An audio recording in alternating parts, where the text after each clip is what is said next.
Hey everyone, welcome back to commerce की नगरी। आज हम जो स्टार्ट करने वाले हैं क्लास 11 का मोस्ट इंपोर्टेंट चैप्टर, जिसका नाम है बीआरएस, मतलब bank reconciliation statement. Last video के अंदर मैंने आपको उसके कॉन्सेप्ट समझाए थे और बहुत ज्यादा डिटेल के अंदर समझाए थे। तो अगर अभी तक आपने वो वीडियो नहीं देखी तो आप जाइए और उस वीडियो को देखिए और अपने कॉन्सेप्ट क्लियर करिए। तो चलिए स्टार्ट करते हैं हम। सबसे पहला क्वेश्चन,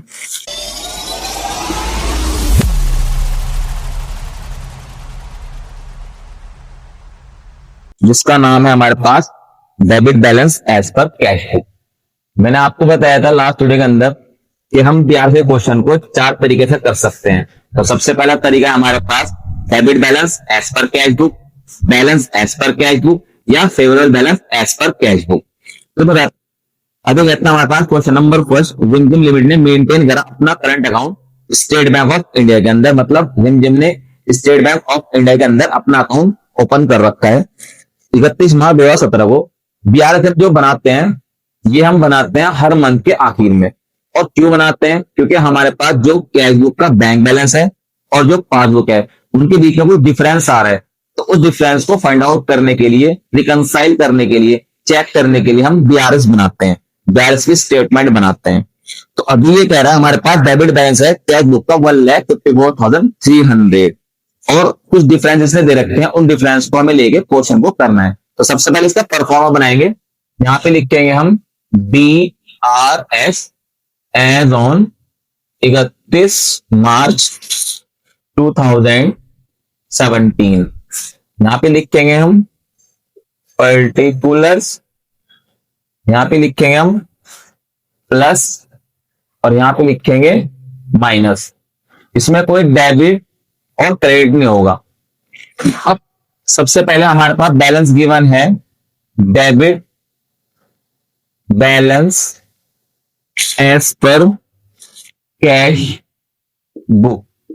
तो पहले अमाउंट हमारे पास प्लस में आएगी, debit balance as per cash book plus में जाता है 1,54,300।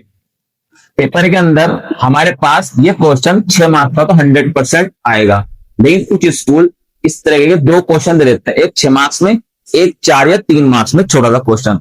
तो हम अगर देखते हैं क्लास 11 के अकॉर्डिंग ये मोस्ट इंपोर्टेंट चैप्टर है और 9 मार्क्स से लेकर 10 मार्क्स तक आ जाता है।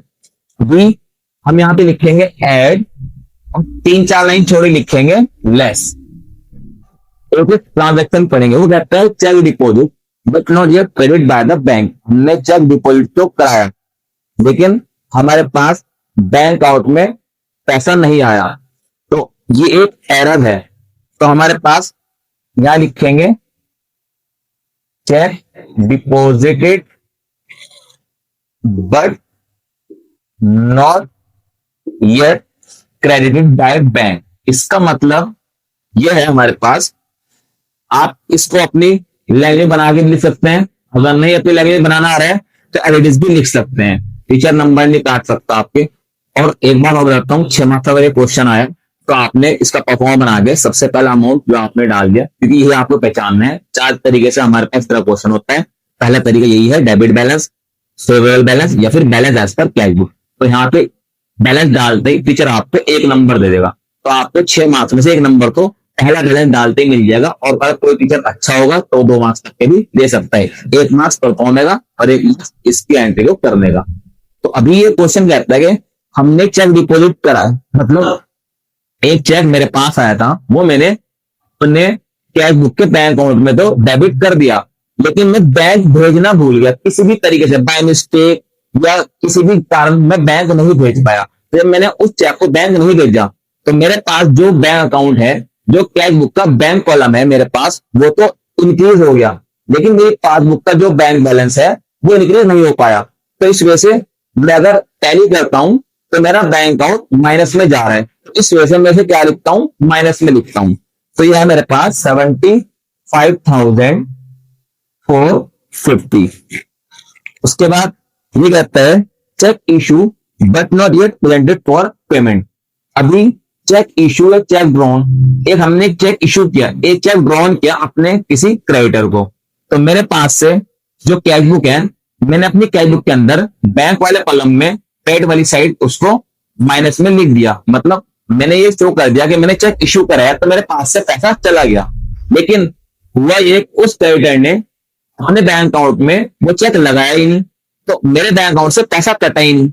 जैसे इस कंडीशन के अंदर मैंने अपनी कैश बुक के अंदर बैंक कॉलम में एक चेक जो आया था उसको मैंने ऐड कर लिया, उसकी एंट्री कर दी, तो मैंने अपने पास तो बैंक को बढ़ा दिया, लेकिन ये चेक मैंने बैंक नहीं भेज पाया, तो मेरा बैंक अकाउंट तो भर ही नहीं पाया, मेरा बैंक अकाउंट तो कम ही रहा है। तो इसका फुल कंडीशन ये है कि मैंने एक चेक इश्यू करा किसी क्रेडिटर को, लेकिन वो तो मैंने दिखा दिया अपनी कैश बुक में क्रेडिट वाली साइड कि मेरा बैंक बैलेंस कम हो गया, लेकिन वो बैंक बैलेंस असल में कब कम होगा, जब वो क्रेडिटर चेक अपने बैंक में लगाएगा और मेरे बैंक से पैसा कटेगा। तो मेरे बैंक से तो पैसा कट ही नहीं पाया, जब मेरे बैंक से पैसा नहीं कटा तो जाहिर सी बात है मेरी कैश बुक का बैलेंस और मेरी पासबुक का बैलेंस दोनों डिफरेंस आ रहे हैं, तो मेरी पासबुक का बैलेंस तो ज्यादा रहा ना और मेरी कैश बुक का बैलेंस कम हो गया, तो इस वजह से किसमें लिखूंगा, ऐड में, क्योंकि मेरे पास से पैसा नहीं कट पाया। तो यहां लिखूंगा cheque issue but not yet presented for payment, मतलब वो चेक पेमेंट के लिए प्रेजेंट ही नहीं हो पाया। जब वो चेक प्रेजेंट नहीं हो पाया पेमेंट के लिए तो मेरे पास से पैसा नहीं कटा, तो इस वजह से मेरा बैंक अकाउंट प्लस में ही रहा 80,760। और आसान तरीका, अगर आपको समझ में नहीं आ रहा है तो 3-4 चीजें कुछ कॉन्सेप्ट याद रख के चलना, चेक इशू ऐड में, चेक डिपॉजिट लेस में, और ऐसा क्यों हो रहा है वो मैंने आपको समझा दिया। उसके बाद बैंक चार्जेस जितने भी एक्सपेंसेस हैं वो लेस में जाएंगे, तो लिखेंगे बैंक चार्जेस 1135।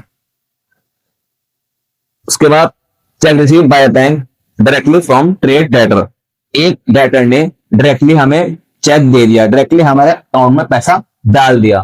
तो जब कोई डेटर डायरेक्टली या कोई कस्टमर डायरेक्टली हमारे अकाउंट में पैसा डिपॉजिट करता है तो किस में जाता है, ऐड में जाता है। क्या लिखेंगे, चेक रिसीव बाय बैंक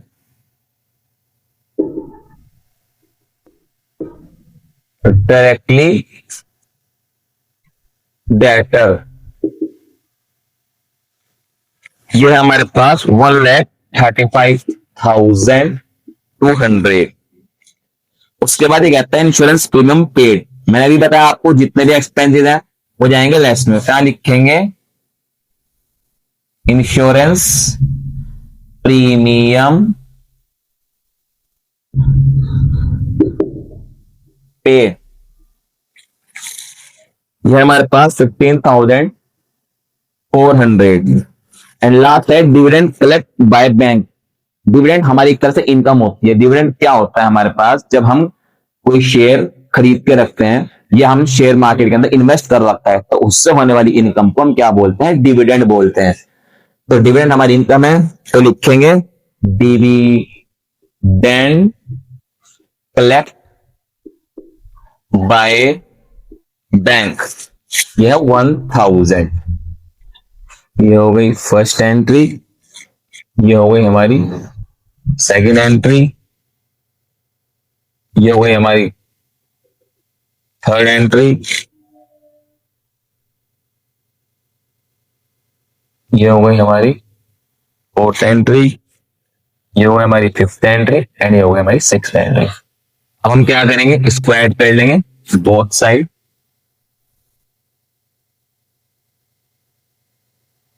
अब प्लस वाला है हमारे पास 3,71,260 और माइनस का टोटल है हमारे पास 91,985। अब हम क्या करेंगे, हमारे बैलेंस जहां आ रहे हैं हम वहीं पे बैलेंस उतारेंगे, ज्यादा प्लस आ रहा है तो प्लस के नीचे, माइनस कर रहा है तो माइनस के नीचे, तो इसमें से माइनस करेंगे हमारे पास, क्योंकि हमें बैलेंस तो नहीं करना, तो जाएगा 2,79,275। अब स्टार्ट करना डेबिट बैलेंस के साथ, तो हम लिखेंगे credit balance as per cash book से स्टार्ट किया था, पास बुक। तो इसके साथ ही हमारे क्वेश्चन कंप्लीट। आई होप कि क्वेश्चन आपको अच्छे समझ में आ चुका होगा। इस क्वेश्चन रिगार्डिंग जितने भी कॉन्सेप्ट है अच्छे समझ में आ चुके होंगे। तो मिलते हैं जल्दी न्यू वीडियो के अंदर न्यू कॉन्सेप्ट के साथ। Thank for watching my video. Have a nice day.